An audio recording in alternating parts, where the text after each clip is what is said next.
just when you thought it was safe to go onto iTunes. This is Next Level Guy, the only website that makes self-development as fun as going to the movies. It's time to take the red pill and escape the Matrix.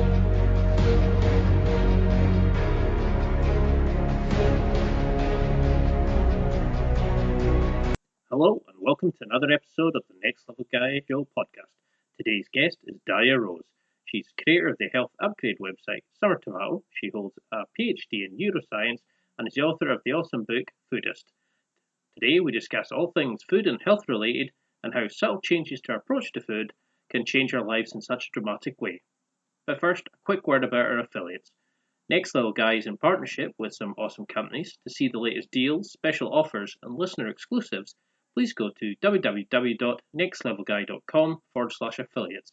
That's www.nextlevelguy.com/affiliates. I particularly recommend you check out Alpha Brain by those great guys at onit.com and the Dollar Shave Club's great deal of an amazing shave for a few bucks. Simply click on the affiliates page on the site to see the latest deals and special discounts codes. And now to the interview. Well, I can't thank you enough for taking the time to do this, but for people who are not aware of who you are, how would you say who you are and what you do? I'm happy to be here. I'm Daria Rose. I am the author of Foodist, using real food and real science to lose weight without dieting. I also run a website, Summer Tomato, where it's my blog where I give advice on health and psychology and eating behaviors. And I also have a podcast called Foodist. And I'm a trained neuroscientist, so my background is in science. But I became fascinated with health and food through my own personal experiences with dieting and trying to lose weight at a young age as a young woman in Southern California. And I ended up solving the issue for myself, and now I help others do the same. Well, I mean, that's something I really enjoyed about your website was your history of how you start to eat healthy, and I think it mimics a lot of people, and it's something that we struggle with, but because we eat daily, people just accept it. So should we really care about what we're eating, or is there more serious problems in what we eat? Yeah, food is, you're right, like it's something, it's easy to take for granted, and I think that I certainly grew up with that understanding. It's weird, especially young people. I feel like we have this idea that sort of what we eat is just what we do, and we don't really think about it as something that's that important. But one of the things that I've really come to learn over the years is that it's actually tremendously important. And I had never, as a young person, I'd never put together that, if I have a stomach ache one day, or I have a headache one day, or I get the cold or a flu, that all of that is related to how I care for myself. And the single most fundamental thing you can do to care for yourself is what you fuel your body with. And I'm not of the belief that food should be viewed at 100% as fuel. I think that the idea that food can be pleasurable is also very important, but it's not so mysterious that how we feel is dependent upon what we put in our bodies, and making those connections is actually key to changing your behavior and doing it right, because you have to sort of feel that in your body, and when you start paying attention is when you can finally do that.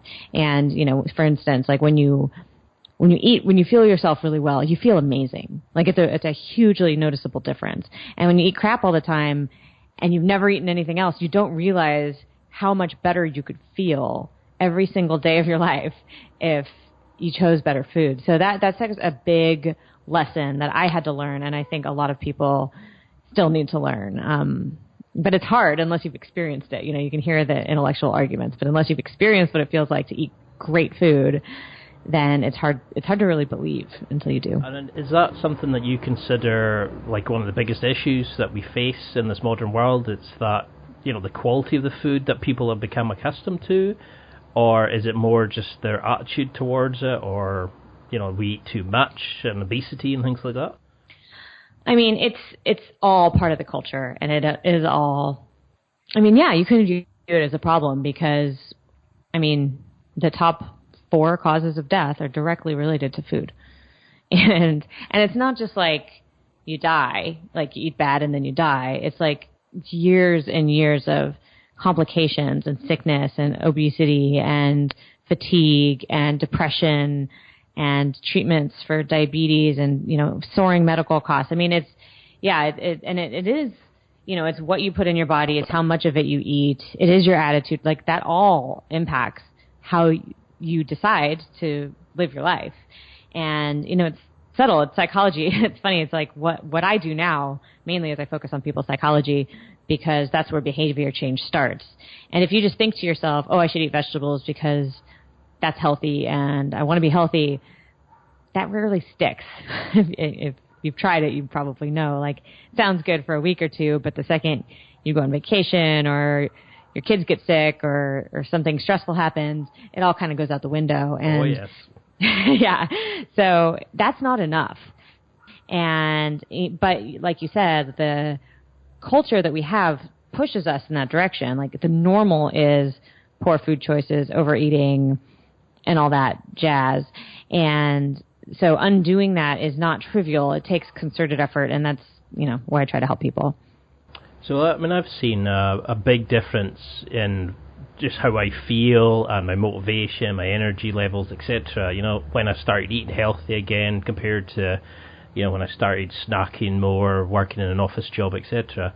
Can you go into a little bit about, what you consider real food and processed foods are? And, is it the way these foods are manufactured and harvested and treated with chemicals, or is it more what they put into them rather than how people are cooking them, etc.? Really good question. So this is one of the great mysteries of nutrition science still. I mean, just to clarify what we're talking about, the science has shown, there's a lot of science out there. Like if you follow the health news, I mean, you're going to see headlines that just say the most outrageous things, and then 2 months later, you'll see the exact opposite headline. Like fat's bad for you, fat's good for you, sugar's the devil, sugar's fine, like all these things. And this vitamin prevents cancer. Actually, it causes cancer. And this has been happening for decades. And it's funny. It's like one of the things that has come up. So we don't have a lot of answers. I mean, we know that vitamin C prevents scurvy, and we have some rough ideas of how nutrition works in general. But one of the more compelling trends that has emerged from the science is that almost always, when the reason like something comes out as being really good is because they find like a population of people who's like eating in a specific way, and that, let's say that population in their diet happens to have a lot of vitamin E or some fiber or just something that, and they're like, oh, maybe that's the secret. And so what they'll do is they'll like isolate that vitamin and they'll stick it into like breakfast cereal, or they'll stick it in a vitamin pill, and they'll start giving it to people in clinical trials to think if it's going to make them healthy. And it turns out like it totally doesn't, or even does something bad. And then they're really confused. Like, oh, we thought antioxidants were good. All these people eat all these fruits and vegetables and they don't get cancer. And we thought it was because the antioxidants are sucking up the free radicals and preventing it. But then when you just give people antioxidants, they get more cancer. So what's going on here? Well, we've seen this pattern so many times in science. And what inevitably ends up being true is the original source of the food is associated with good health. But the individual nutrients are a lot harder to pin down. And, one of the reasons for that is probably that a food is not a nutrient. A food is a dynamic system of living things that are working together in unison. And humans have evolved to eat foods, in certain combinations to get all of their nutrition. And so the benefits almost inevitably come from the food itself, the real food, something that grows out of earth or swims in the ocean or flies through the sky, real like animals and plants and minerals from the landscape. Whereas we have tried to create artificial versions of these in labs, and that's basically what processed food is. So there's processed crap food, which is just Twinkies and sugar and fat and salt that taste good. that's obvious. Like we all know that's bad, but also but nice to eat though. Right. But like we're not pretending it's healthy. Oh, no. But the real thing that sort of is kind of amazing when you think about it is that these foods that are engineered to be healthy are actually not healthy either. And so all of those in my brain go into the category of processed food. So whether it's processed food just for enjoyment or processed food that's supposed to be healthy but actually isn't, like that whole category is of things that you should probably be avoiding.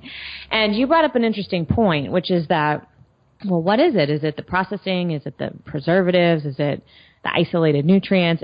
The truth is we don't know. You know, we don't know why a tomato or an apple or a piece of spinach is so good and like has all these positive associations with it when you isolate any of those nutrients and put them in a power bar and it doesn't work the same. We don't have a good reason. It's probably a combination of all of the things. But the good news is that you don't need to understand all the science to choose the right thing. Right? Yeah, I mean, that was something when I started going to the gym regularly, you know, people just said, if it comes in a box, don't eat it. You know, that was the sort of as simple as they put it, and it was a case of, if it's something your grandfather or great-grandfather could eat that, don't touch. You know, even avoid protein powders and things like that. You know, these sort of created chemically substances that were meant to mimic food, and it's amazing, as soon as I cut all that out and started eating properly, what a difference it made to just my general being, you know? Yeah. So for somebody who's listening to this, you know, unfortunately we've had such a rise in conditions like you mentioned, like diabetes and all sorts of other neurological diseases and health. And, you know, they're just listening to this, they're feeling tired and run down, but not ill as such. Is it a way that you'd start analysing somebody's diet to look for problems and eliminate issues? Or, you know, is that something that takes too long to do and you just get them starting eating healthier? Yeah, really good question. First of all, I wanted to mention that I'm very impressed by the people at your gym. I mean, I live in New York, and everybody here is still pounding protein powder like it's nobody's business. So I'm impressed that your gym friends told you to avoid boxed foods and powders. Well, that was one of them. The next one was over. Oh, no, you need all these supplements. You need this, you need that. So, but you're right. Like, and I used to be the same way. Like, I was a dieter, like a chronic dieter for a really long time, and I never ate bad. Like, I never ate sugary, fatty foods. Like, that was never the thing. But I ate lots of the protein bars and mixed diet shakes and powders and supplements, and I did all that stuff. And yeah, I weighed more. I felt terrible. I was always hungry. I was grumpy. I got sick every year. And when I switched to real food, not hungry anymore because I was eating more, and I stopped getting sick. My skin cleared up. My hair got all shiny. It was amazing. So how do you do it, right? Yeah, that's a really good question, because for a lot of people, that's a huge diet overhaul. I mean, that is a lot. It sounds overwhelming. And so that's where the psychology comes in, right? Because, you know, it'd be easy for me to say, oh, yeah, just totally do the 30-day plan and cut out all the junk and eat this way for 30 days, and you'll feel amazing. And you will. Like, that's true, if you can do it.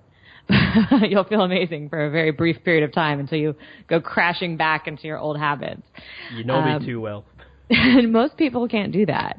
And even if you can, you set up this weird, even if you can do it for a duration of time, most people can't sustain it indefinitely. It's too hard and it's too restrictive, and it takes out too much of the joy in life. And our human psychology is not meant to handle like long-term deprivation like that. So, you know, I don't recommend that approach, even though I'm sure a bunch of people will try it anyway. Instead, what I recommend people do is really focus on one thing at a time to switch toward real food and act in activities, and ones that you love.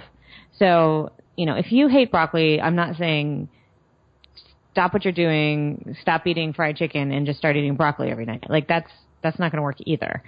But there's got to be something you like. There's got to be, maybe you like fruit, maybe you like carrots, maybe whatever it is.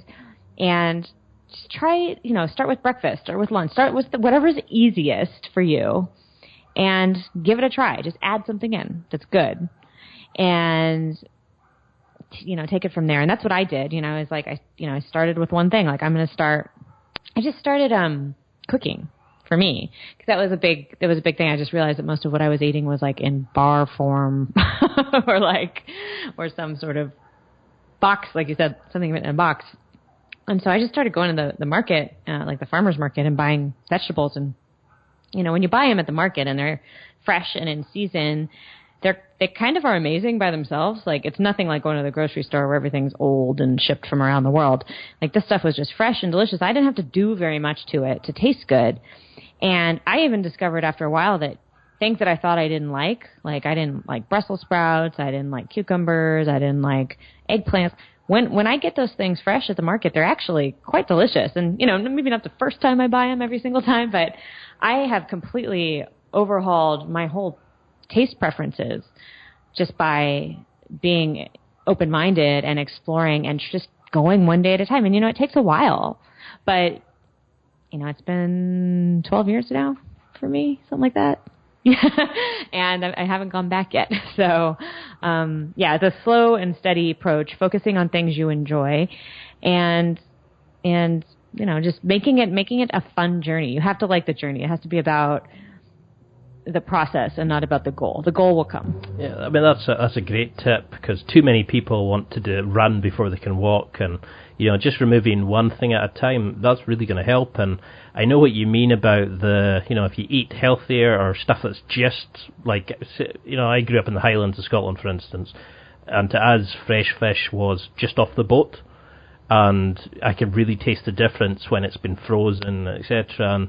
And we don't really have a farmer market here, but I now live in a big city in Scotland, and what a difference, you let the ingredients speak for themselves rather than the E numbers and the sugar, and right. What a difference it makes to you.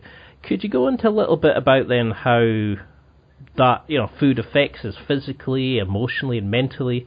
How does it cause these differences in the brain and the enzymes and things like that? Really good question. So this is something that we don't know really at all. And it drives me batty. It just drives me nuts because, for instance, like I will see studies that somebody will say like, oh, like I actually saw somebody, I don't even want to reference this, but I'm going to, but I was so angry about this article that I didn't even share it with people to tell them I was angry about it, but I'm going to tell you about it now. It was basically this article that like lettuce was like super poor use of farmland because it didn't have very much nutrient density. And basically the only things that they were calculating were like vitamin, like A through D or whatever, like the basic vitamins. And that was it. And I'm like, we like the things that we consider vitamins, right, are not even close to a fraction of all the essential things that we need to survive, let alone thrive, right? Like when these vitamins were discovered, it was like, okay, you have vitamin C, you need that so you don't get scurvy. You need this vitamin so you don't have this problem. You need that vitamin. And those were super obvious problems. But nobody's testing, hey, if you don't eat enough of this, you might have depression. Nobody's saying, hey, if you have this in the morning, you can focus a little better for a couple more hours today.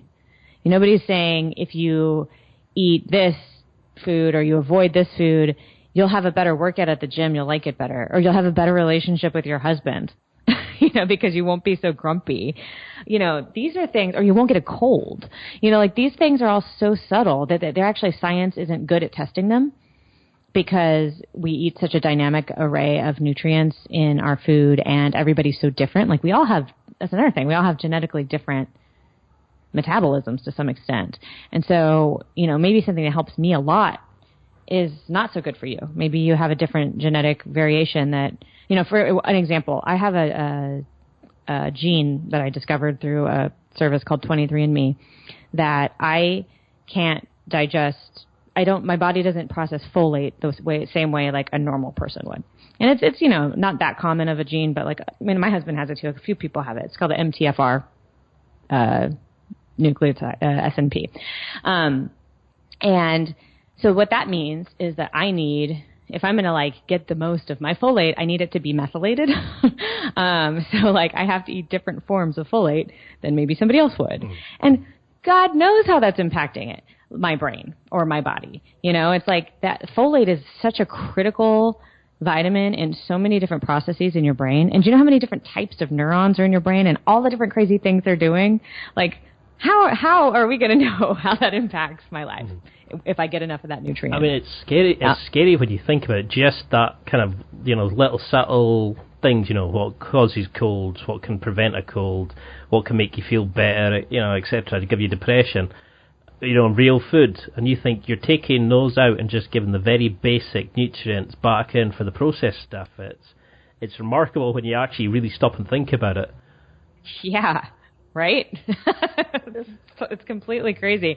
And again, it's one of those things. It's like there's no study that can tell me how I feel differently, right? Like, what does that even mean? It's too subjective, you know. But I promise you, and like you're saying too, I feel a million times better in so many ways I can't even count.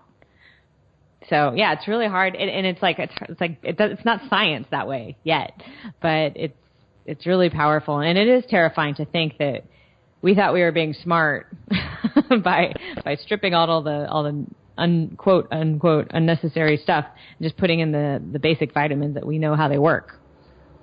That's our problem. We're trying to be too smart for our own goods, and you know, nature's providing us some amazing things, and we're messing with nature. You know, exactly. And do you see a trend? Is it Western societies that are eating too much and, you know, the crap? Is that true that the Eastern sort of societies are generally healthier and fitter than the Western societies and civilizations? Sort of. The findings are typically that the more urban and the more you rely on processed foods, the more unhealthy you are. So in big cities, pretty much everywhere, you have the exact same problems. Because we're getting more McDonald's and things like that out. Right, exactly. But in more rural areas, you're going to, or anywhere that still relies more on traditional methods and cultures of eating is doing better, pretty much across the board. Well, something I really enjoyed about your site was it made you look at food and actually consider food. It wasn't just something to eat while you're running between meetings. You know, you actually start thinking about the philosophy behind it and how it impacted you. And something I really enjoyed was the article about, are you hungry or is it something else? Can you just go into a little bit about how we can actually tell, first off, are we really hungry or is it something else that's maybe causing this? Yeah, that's a really good question. So this comes down to psychology again, because humans use food not just for fuel, in case you haven't noticed. Obviously, fuel is an important aspect of what food provides, but we eat for social reasons. We eat for pleasure reasons. We eat for convenience reasons. We eat for lots of reasons. And one of the things that has come up as a trend that I've seen a lot is people eat for emotional reasons. And specifically, people use food as an avoidance tactic, something to avoid anxiety or boredom or negative feelings.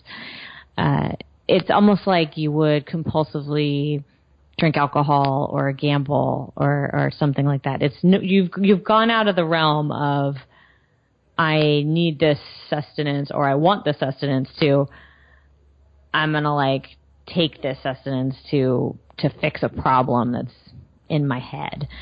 And it can be very tricky. You know, our subconscious, the psychology that drives the vast majority of our behavior, it doesn't like distinguish well between I want this because I'm hungry or I want this because I'm anxious and I have a long time habit of eating to cover up my my emotional problems, right?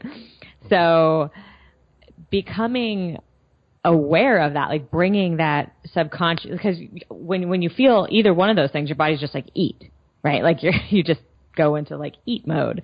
But in order to get to a place where you are no longer compulsively following an impulse that is not something you actually choose, but is sort of a reaction to something that you've been conditioned to over the years and maybe isn't serving you well anymore.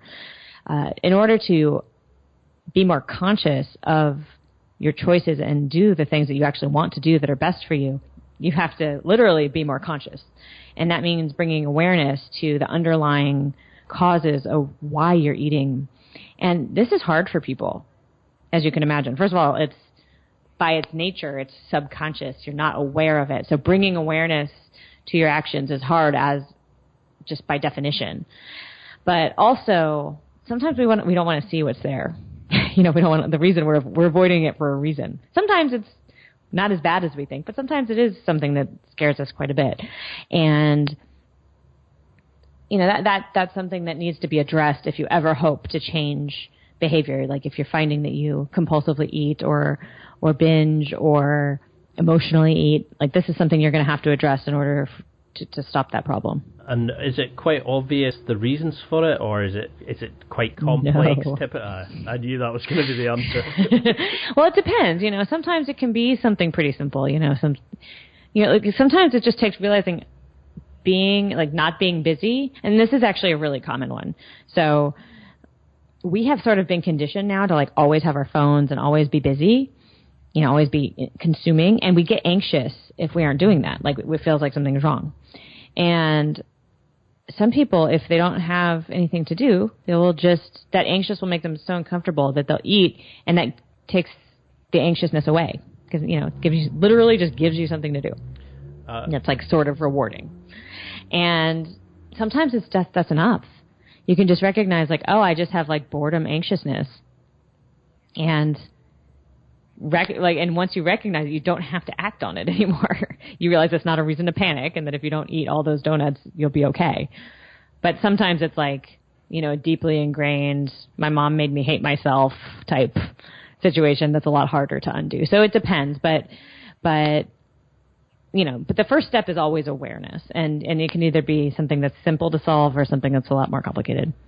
Now, imagine hypothetically we had somebody listening who just happens to be sitting in the same seat as me, and they've put on a few pounds, and they're starting to look at what they're eating, and they've noticed, they do routines of going to the same place, picking up the same meal deal that's full of sugar, and they pick up the snacks because they have the energy drop, after lunch, etc. How would you address that? I mean, I know you've got some great podcasts where you actually go through this with a client, but how should somebody start looking to lose weight and change their diet? Is it literally as simple as trying an apple instead of a biscuit, or how can we get over the sugar addiction? And yeah, so good question. So this will depend a lot on the circumstances, but one of the things that I encourage people to do, from the get-go, is look at your habits, kind of like what you're saying. If you notice you're sort of doing the same things over and over again, and by the way, we all do this.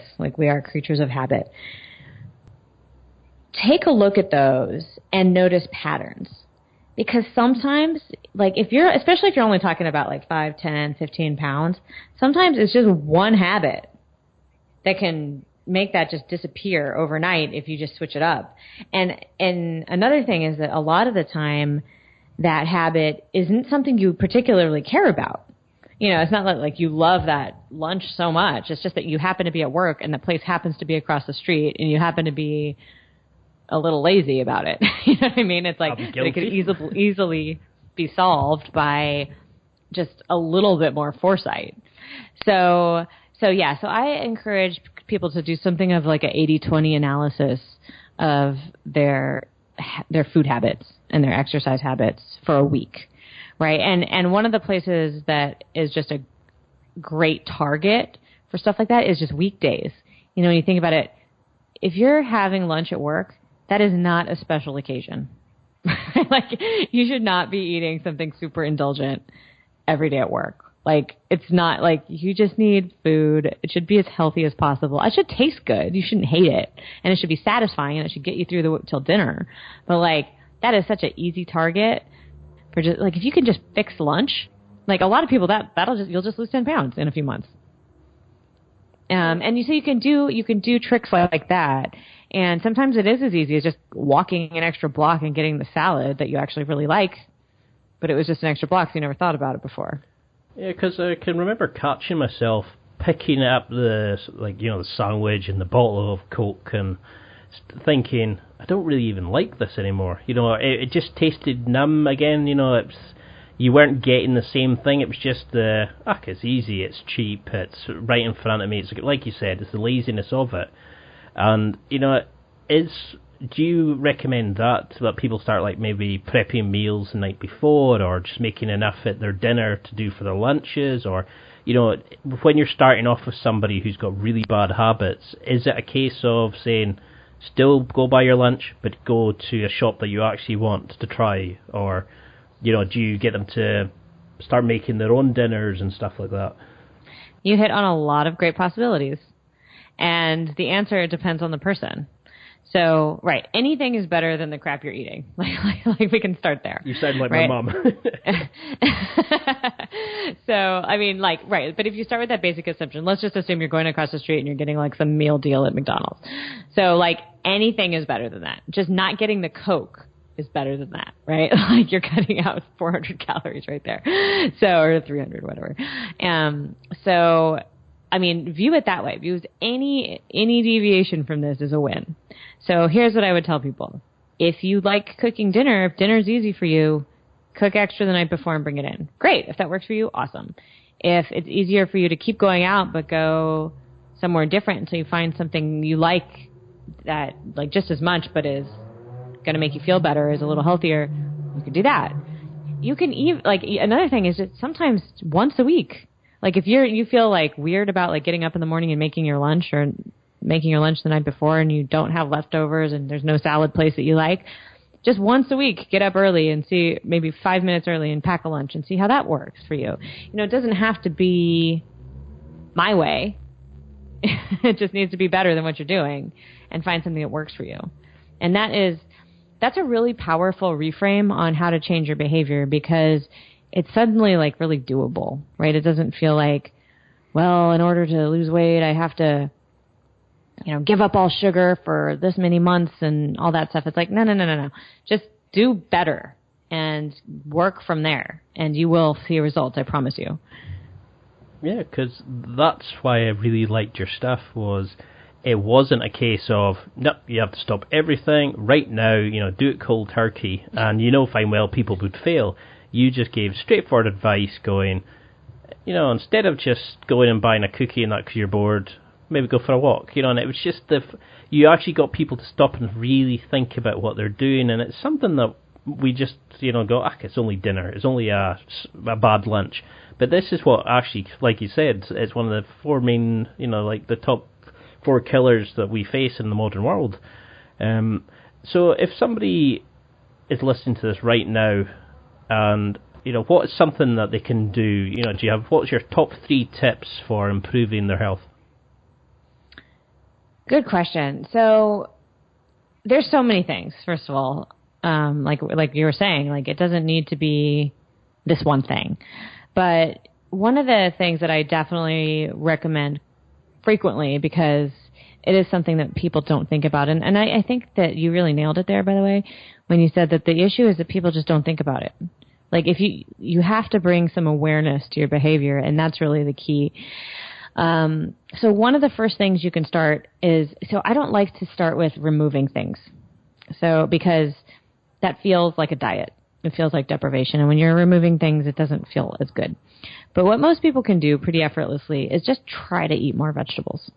Just try to eat more vegetables, at dinner, at lunch, and make that a priority.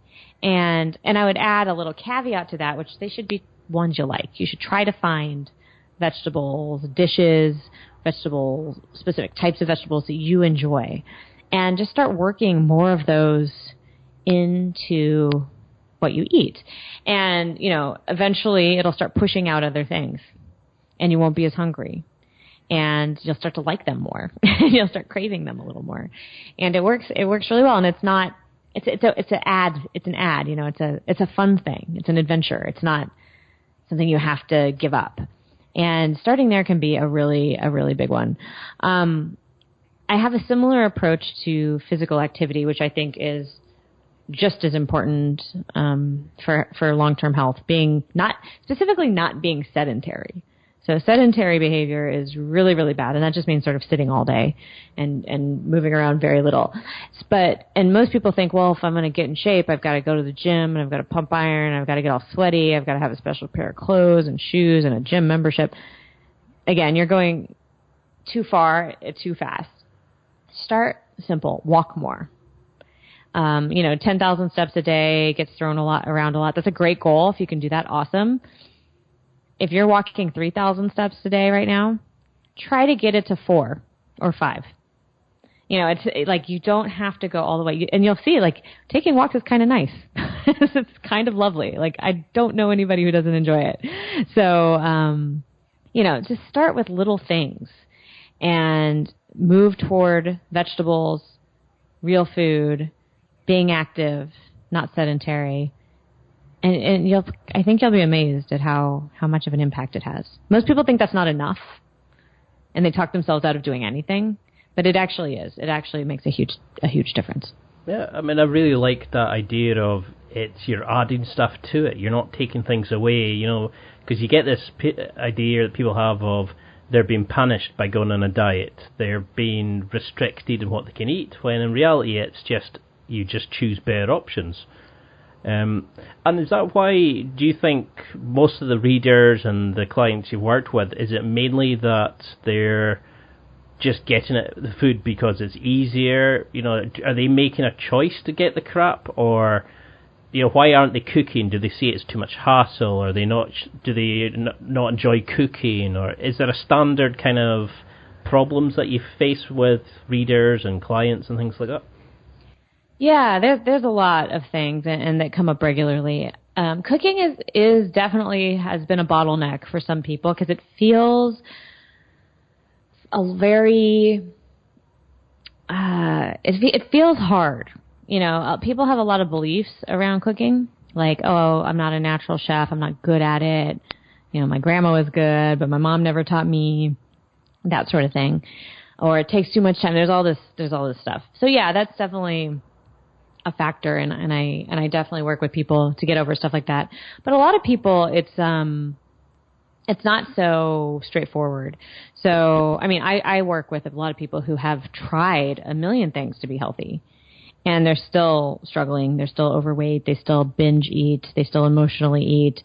So it's not that they are not willing or able to cook or eat healthy. It's that they've been the psychology has sort of gotten sticky for them in a way that it undermines their effort, and they end up, so they'll be good, like they'll be like too good.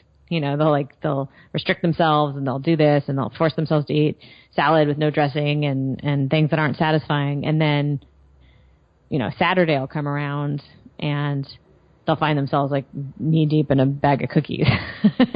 And so that's a different problem. And so a lot of the work I do is getting people to undo the dieting mentality, to undo this idea that you can restrict yourself to health, and being more compassionate with themselves and allowing themselves to know that it's okay to eat food because you enjoy it, and that if you give up that restriction, you don't binge, or you don't go crazy by overdoing it, you actually become much more reasonable in how you're able to deal with sort of pleasureful foods that aren't necessarily the healthiest foods. And it's really hard for people to accept because it feels counterintuitive when you've lived in a world of restriction and binging for a long time. You feel like if you let the brakes off the restriction, you're just going to go nuts the other direction, which is your experience. But it's because you still believe in your mind that eating for pleasure is bad. And anyway, so yeah, there's a lot of deep psychology about why people struggle with this stuff. But in my experience, the I don't know how to eat healthy and I just don't want to is almost not as common as people trying too hard to be healthy and having it backfire in their face. And is that how we can avoid the comfort food trap? Just avoid having a diet basically, so you never need treats and cheat meals because you're never really, sort of punishing yourself or the willpower's always there because you can always have a wee thing here and there? Or is it just looking at more about eliminating your limiting beliefs and mental blocks to food that really get you over that hurdle? Yeah, there's not an easy answer, unfortunately. What you were hinting at is what I call like food moralizing, where you've set up categories in your mind of these foods are good and these foods are bad, and I'm good if I eat this way and I'm bad if I eat this way, but then if I've been good for a long time, then I deserve to be a little bad. And it sets up this push-pull of sort of a devil on one shoulder and the angel on the other shoulder, and they're always fighting. And that's... I mean, I used to do that at the gym, you ate healthy for a week, and then on Saturday you were allowed a cheat meal, and before you knew it, Saturday and Sunday you were eating pizza and drinking Coke, and then you just start again on Monday, and it was just pointless. It never got you anywhere. It never gets you anywhere. And that's the secret to undoing it, is realizing that it's pointless, and that you're torturing yourself all week. And then actually most people don't even enjoy the binge because they overdo it so much they feel sick and they feel guilty. So it's like, you're not enjoying any of this. Like why are you doing this? And that is sort of when you realize that you're like just torturing yourself pointlessly, that's the secret to like wanting to try something new and being willing to maybe think that it's not such a great idea to demonize certain foods and to glorify certain foods. It's easier said than done though. It certainly is for me. I mean, and see if somebody's listening to this, how would you want them to start having the philosophy towards food? Is it just a case of, a fist size of carbs, a handful of veggies, and, say a protein each night, prep meals for going out later, or, is it becoming a bit more adventurous? Is there general rules that you set people that you work with? Not usually. I mean, usually you have to meet someone where they are. So I'm not going to tell you to eat a certain amount of carbs or protein. I don't even use those words like micronutrients because they just confuse people, and they actually set up the good bad mentality. Right? Like, I have to do this. That's the good thing to do, and that means the other thing is the bad thing to do, and it just downward spiral from there. So, I mean, one of the first things I do is try to get people to stop being hungry. People one of the things that is a problem when they're like, quote, being good, is that they'll just like have a really small salad for lunch and they're starving by 4:00. And then they make bad decisions and they don't know why. I'm like, well, you're starving. Nobody makes good decisions when they're starving. So, and then getting really in touch with the values that you have around food. So most people are kind of the same. Like, we want to be healthy, we want to feel good, we want to have energy, and we want to enjoy social situations that involve food, which is like all social situations almost, right? So, but you have to come to terms with the fact that it's okay to eat things because they taste good, even if they're not, quote, healthy, right? Even if they have sugar in them and might spike your insulin. Like, you have to believe that that's okay to do sometimes, in order for it to also be okay to eat vegetables you like. Like, those are two things that like people struggle with. They're like, they have trouble believing that vegetables can ever taste good because they've set them up as like this virtuous thing, like going to church or something. And they set up, all sugar as it has to taste good. And none of that's true. It's like, I've had desserts that are absolutely disgusting. And I've had vegetables that are absolutely divine that I would take over any junk food. And once you get into that category where there's good versions of everything and bad versions of everything, and it's up to you to pick the ones that are worth it to you and have the quality, then it gets a lot easier. And so I encourage people to sort of reframe that whole picture and get some more nuance in there that's not just about health, and being good and being bad, because that is where you get into trouble. So, say if we take it to the beginning and somebody's thinking, right, I'm going to improve my diet. They're going to go to the shop. how would you get them to start using things like farmers markets? And, is there a way that they can construct their shopping list, or is it just a case of go out and try a bit of this and, gradually improve it? Because this is where a lot of people fail, is they don't make a list, they go in when they're hungry and they just pick, how they feel at the time, and they end up with like the bag of cookies and the chips and all the comfort food. How can we shop better to start working towards being healthier? Yeah, this is a good question. This is why habit journals can be really useful. So when we talked before about sort of taking a good look at the habits and the things you're doing all the time, if you're eating takeout every night after work, there's a really good chance that you don't necessarily love the takeout, but that you're tired and you're hungry and you just don't know what else to do, right?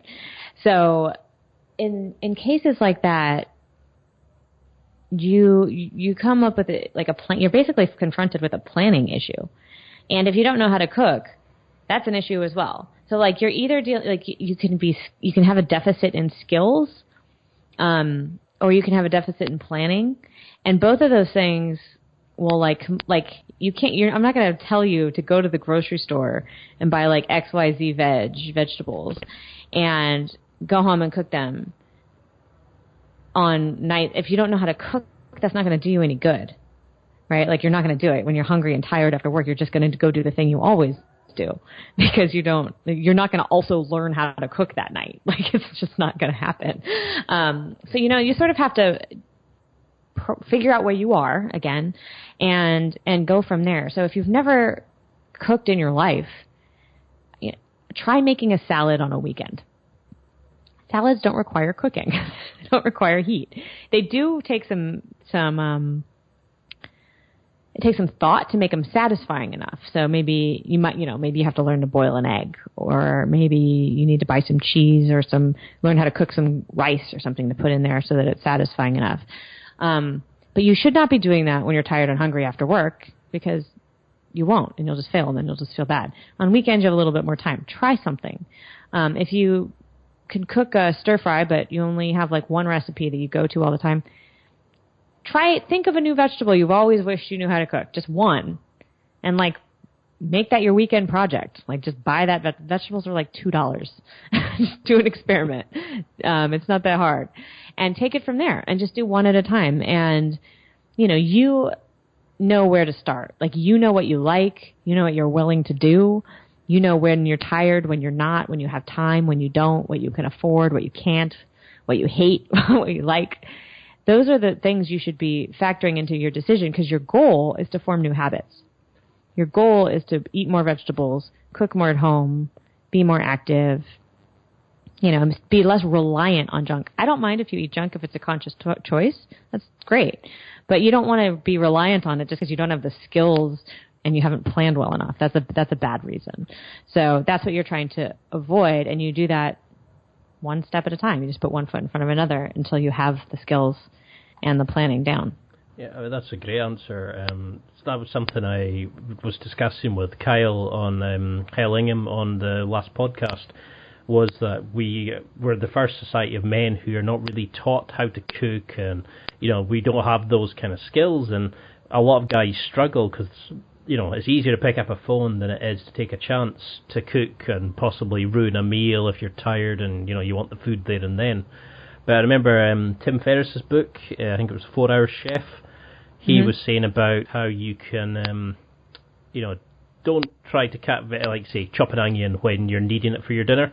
Chop an onion when you're sitting watching a TV program, just to get into the skill. When it's you're removing the potential for it to go wrong and to fail. You're just right, and also the panic of I'm hungry and I need to eat right now. You don't want to learn a new skill when you're starving. As I found out, I mean, there's nothing nicer than a steak, but when you're trying to cut veg in a certain way and it's the pan's heating up and you're starving and it's not a good time to try to learn how to chop an onion in the proper way. I mean, is that the kind of things that people just need to do? It's like, change their oil, look at how they're like throwing in extra veg and that, because I think that definitely works for me, is that little changes here and there, nothing major, And, you know, if you don't like it, you just move on. You just do something else. Right. What sort of issues do you find that people complain about with the cooking? Is it just they don't know how to cook in general, or is it recipes and they don't know what vegetables to try and things like that? Yeah, this was the bane of my existence for a long time. I was like, why won't people cook? Like, because I know, like, the people, so they're my readers. Obviously, like, some of them would, like, read my stuff and have tremendous success. You know, they'd lose 50, 60 pounds, like, feel amazing. And then there were people who were still really struggling. And I noticed that a huge component of people who were having success versus people who weren't was whether or not they cooked at home. And so I was like, well, like, let's get to the bottom of this, because I cook and it doesn't seem that hard. So, like, what's going on here? And by the way, I was never taught to cook. I taught myself how to cook, and my mom never taught me or anything like that. And, you know, but for me, like, that sort of way of learning is sort of natural, but I have to, like, teach that to people. So I'm, like, talking, so I start interviewing all these people that aren't cooking regularly, and they had every reason under the sun not to cook. They didn't have time, their kids won't eat it, they don't like it. Like, I have people be very angry because like, they didn't want to have, like, a woman's job, you know, like, just, like, a whole bunch of baggage around the kitchen. But, you know, it turned out, but the people who do cook, like, they don't have more time than you. Like, they don't have more money than you. They're the same demographic of people. They've just figured out how to do it regularly. And so I interviewed them too. And it turns out that the main difference was whether or not people could cook without a recipe. Because recipes, if you don't really know how to cook and you're, like, reliant on a recipe, it goes really slow. You're really inefficient, so it takes forever. Every time you want to cook a recipe, you have to, like, go to the store and, like, find whatever ingredients you're missing. And that's a pain in the butt. And then you make too much or you make too little, or it doesn't turn out quite right, and you don't know how to fix it because you're not really a cook, or your kids won't eat it. And then you have, like, you know, leftovers that nobody will eat. And also, by the way, you have half an onion and half a bunch of carrots because you only use them for the one recipe, and there's, like, all this extra, and then it rots in your fridge, so you feel like you're wasting money. There's, like, all these issues. But if, like, that's what happens when you just completely rely on recipes. But people who don't rely on recipes, they open their fridge like, oh, I've got 4 carrots, half an onion, you know, and they look through what they have, and they just whip something up, and they know how to make it taste good, and they'll taste it, and they're like, it needs lemon, you know, they'll add lemon and they'll add a little salt and it'll taste amazing. And they can do that in 20 minutes. And I realized that this was a big thing for people. Actually, I have a whole program that I created to teach people how to cook without recipes. It's called Foodist Kitchen, if you're curious. But that's a serious issue. And it's just like a skill you need to learn. And cooking, it's a little bit complex because it's maybe like 8 skills. Like, you need to know how to use a knife. You need to know how heat works. You need to know how things cook. You need to know how flavors pair together. But, like, these are all, like, totally learnable skills. They're not hard. You just have to go through the process of learning it. And really nobody ever teaches you how to do that unless you had a mom or grandma say, this is how you taste it and this is what it should taste like and this is what it should look like when the onion's brown. You don't know. So... yeah. No, I completely agree. It's something I'm sort of learning just now, and I go one way for a while and I'm really good, and then, you know, experiment and I learn how to cook, and then other times I'm, let's just get a takeaway. It's a lot safer. And I like that approach, you know, it's just try it and, you know, build into it and stop trying to, you know, force yourself to follow recipes and instead experiment. And, you know, and what is the mindful meal challenge that you advertise on your website? Oh, yeah. So, you know, like we were talking about earlier, a huge part of behavior change is the fact that your brain is, when you're dealing with subconscious behaviors that sort of happen on autopilot, your brain isn't very good at realizing the reasons you're doing stuff. Like, it can, like, if you ask you, like, if someone asks you why you're doing something, you'll give a reason, but it's kind of bullshit. Like, it's like, you'll just give whatever reason, but usually it's more subtle and more complex, and there's a deeper reason for things that we do. And the number one most important step in undoing that and being able to change your behavior in a meaningful way is to first be aware of all those things that are going on in your head. And it's really hard to do because, like I told you, by the definition of being subconscious, you're not aware. Like, that's the definition of subconscious. So bringing awareness is difficult, but also essential. And the way you can do that is by practicing. And this is basically like what Buddhists have known for 3,000 years. And what meditators do is they're learning to become aware of when their brain goes on autopilot and then bringing it back to present moment. This is incredibly powerful around food, because so much of our eating happens automatically, fast, on autopilot, and we overeat, we make bad decisions. And so essentially I discovered over the many years of doing this, both with my own eating behavior and working with people, is that becoming a mindful eater, somebody who's aware of the eating process, and first of all, it makes you really enjoy your food more. Because when you're zoning out and you're reading a book or you're watching TV and you're eating, you're not tasting your food. I mean, barely, a little bit. But when you actually really focus in on what you're eating, it's a completely different experience. And you eat slower. You naturally eat less. You're satisfied more with the food that you do eat, even though there's less of it.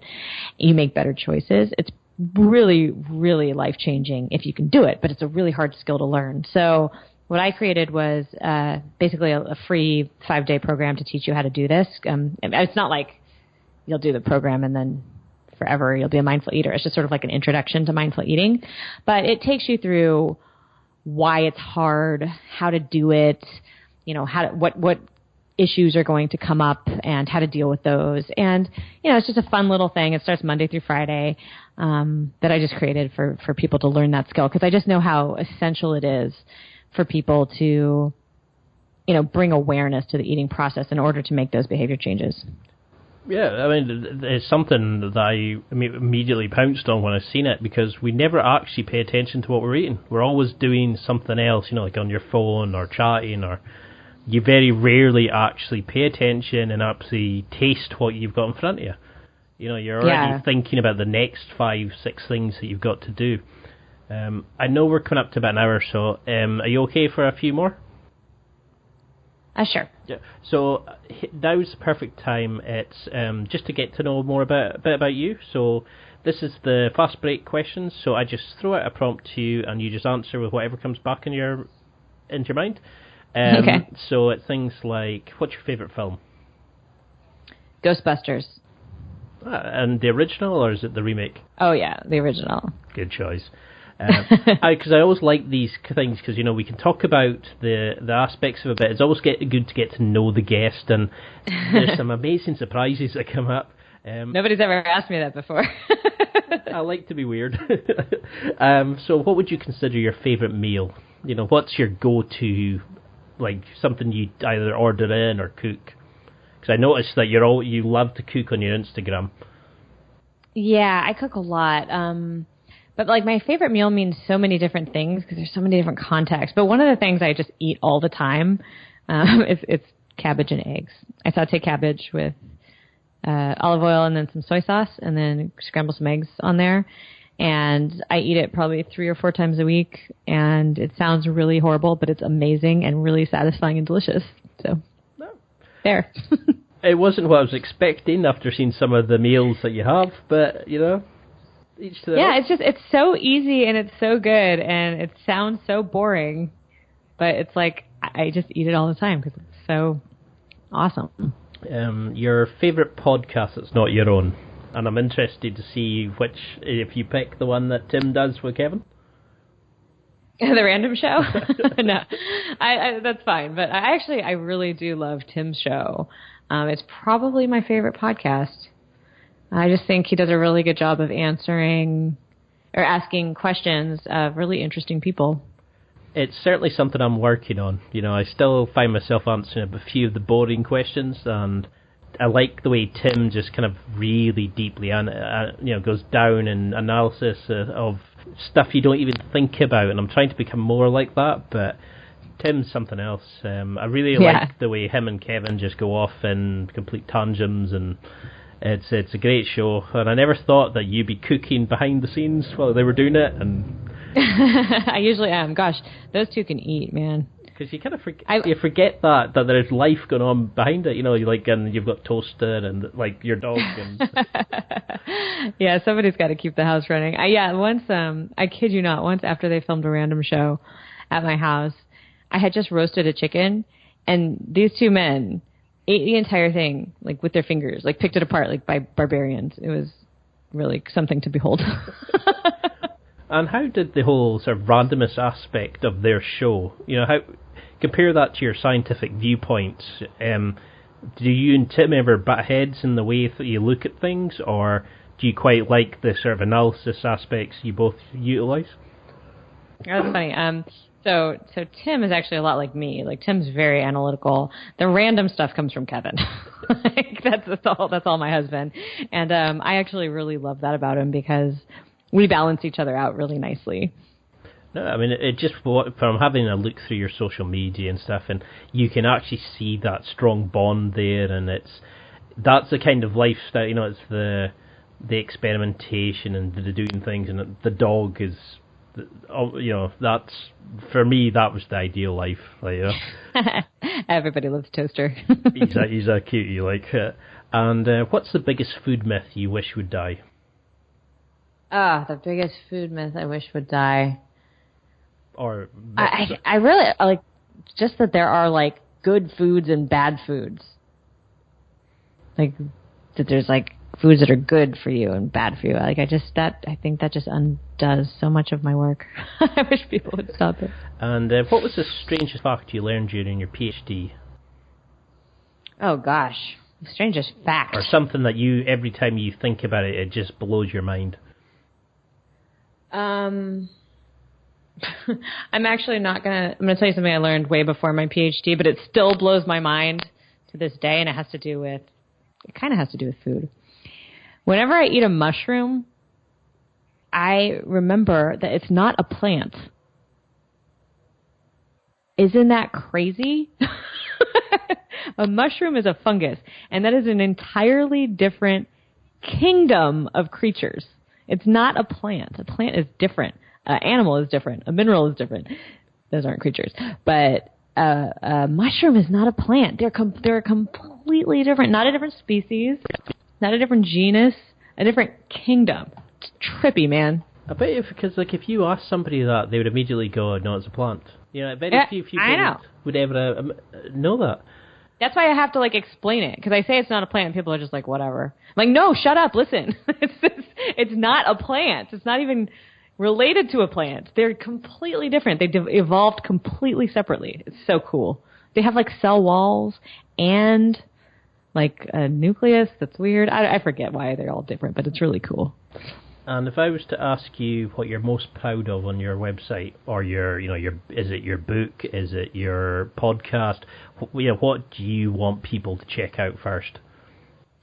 Ooh, good question. If you're starting from the beginning, you should read Foodist, my book. I'm very proud of it. I spent a lot of time on it, and it's not everything. You're going to come back and you're going to need the podcast and you're going to need the articles too. But if you're well, it's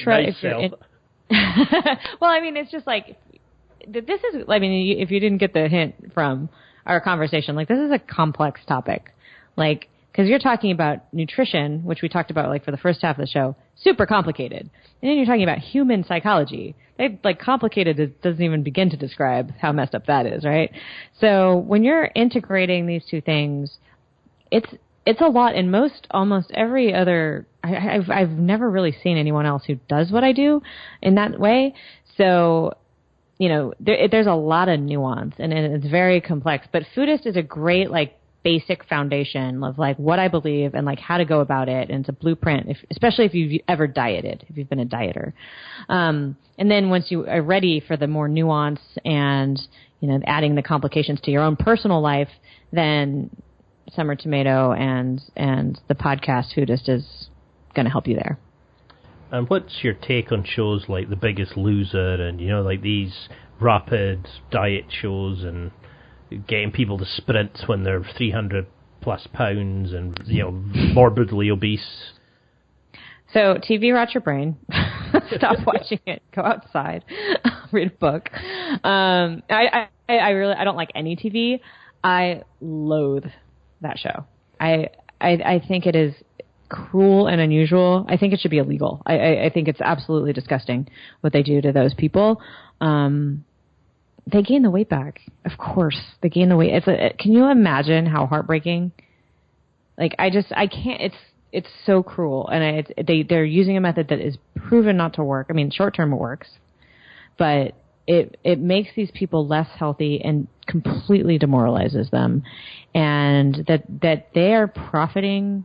That people want to watch this. These people suffer. It just makes me sick. And they're not even fixing the fault. They're not fixing what's causing it. They're just fixing the result of it. They're not. No, they're making it worse. Like they're making it worse by undermining their metabolism and undermining their psychology to never want to try again. It's freaking disgusting. I get very upset. No. Like they're not just not fixing the cause. They're not because they lose weight, but only for a year. Like it doesn't last. Mm-hmm. It's really horrible. So I mean, what have you ever been approached to appear on a show like that, or how would you deal with somebody that's morbidly obese? Those are two separate questions. I have been pitched for many shows, and I always say no. And with somebody, I mean, I work with people who are obese all the time, and you do it with compassion and with realistic things. You don't turn it into a spectacle for other people to gawk at. It's like everybody's got their own thing going on, and it shouldn't be a public circus. No, because I feel like your approach would really help a lot of people, and it's a shame that we put that up as for fun rather than, people like you who actually can change people's lives. Yeah. Well, my stuff is way too slow and boring to ever be on TV. And by the way, this is the reason I always say no to the shows, because they always want me to do something I don't believe in, because they want a quick fix, sound bite, and I'm like, I won't give you that. I don't believe it works. Because that's the biggest problem. Is that it's a quick fix. It's not a full fix. Yeah. What's a guilty pleasure of yours? I mean, my favorite indulgence always is wine. You can go really far with me with a nice bottle of champagne. So. I'll remember that.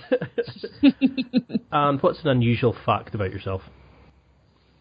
I did win the burping competition in 8th grade by reciting the alphabet backwards in a single belch.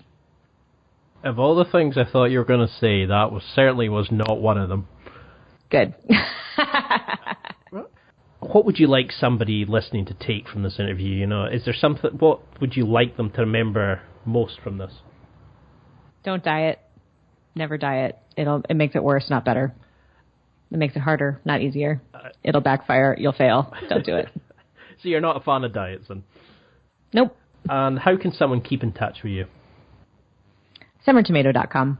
And the best thing to do is just sign up for my newsletter. It's once a week, and just get the best of Summer Tomato, and give you the run-through intro at the beginning, and just a weekly update from me. Well, it's been an absolute pleasure to speak to you. I really cannot thank you enough for coming on. I really do enjoy your stuff, and it's really actually helped me start losing a bit of weight, and you start making me actually think more about what I'm eating, why I'm eating, and how I'm eating. The floor is open to you if you'd like to promote any products, any things you've got coming up, things for people to check out. Yeah, well, I'm really happy to hear that my work has helped you, and thank you for having me. And I think we plugged everything already. I mean, if you're a podcast listener, you should definitely check out the Foodist podcast. No, it's something I've certainly enjoyed, especially listening to the bodybuilder, who's the recent one, yeah. The name has completely lost me just now. I was only listening to it on the way home, and just listening to how some people, the way she was starving herself, and what a difference it made by just eating proper. Yeah. It's amazing. Like, she did the same thing as me, waiting for the cheat meal, and then you explode, and then you have to start again, and it's a vicious circle. Yeah. There's so many good lessons in the people I interview for my show. It's, they're real people, which is, it's really cool. It's really fun for me because it never gets bored because people have amazing ways of torturing themselves with food. Well, thank you very much. I'm really appreciative of your time. And, I'll... That's it for another week. Thanks for listening. Absorb it. Practice it. Use it. Until next time, keep trying to hit that next level in your life.